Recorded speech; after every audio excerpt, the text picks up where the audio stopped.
خبر شامل کرتے ہیں بلوچستان کے شہر پنجگور سے ہماری گدروشیا پوائنٹ کے نمائندہ فرید عمر سے 3 اکتوبر کو ٹائیفائڈ کے حوالے سے شروع ہونے والی مہم کے سلسلے میں ڈسٹرکٹ ہیلتھ آفیسر ڈاکٹر نادر بلوچ نے صحافیوں کو بریفنگ دیتے ہوئے کہا کہ پنجگور میں ٹائیفائڈ کے خلاف مہم 3 اکتوبر سے شروع ہو کر 15 اکتوبر تک جاری رہے گی۔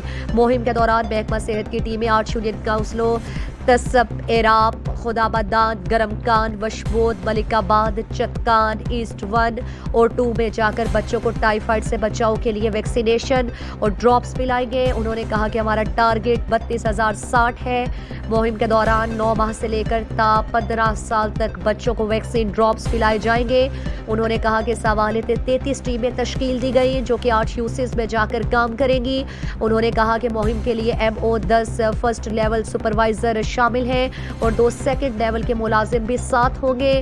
انہوں نے کہا کہ مہم کی باقاعدہ نگرانی کے لیے district health management team supervision کرے گا جس میں education officer DSM PPHI، immunisation officer WHO، assistant commissioner Panjgur شامل ہیں اور علماء کرام کے نمائندے بھی بطور رضاکار سپرویژن ٹیم کا حصہ ہوں گے۔ DHO نے کہا کہ ٹائیفائڈ مہم کا افتتاح 3 اکتوبر کو ٹیچنگ اسپتال میں ہوگا۔ اس دوران WHO کے نمائندہ doctor Arsalan Baloch, deputy health officer doctor Abdulghafoor Baloch, DSV Habib Ullah Baloch, paramedical staff association کے صدر محمد اعظم بلوچ اور دیگر بھی موجود تھے۔ مزید دلچسپ معلومات اور خبروں سے آگاہ ہونے کے لیے Gedrosia point Facebook page, Instagram, Twitter کو فالو اور یوٹیوب چینل کو سبسکرائب کریں۔ بیل آئیکن بٹن دبانا نہ بھولیں تاکہ مکران سمیت بلوچستان کی خبروں سے جڑے رہیں۔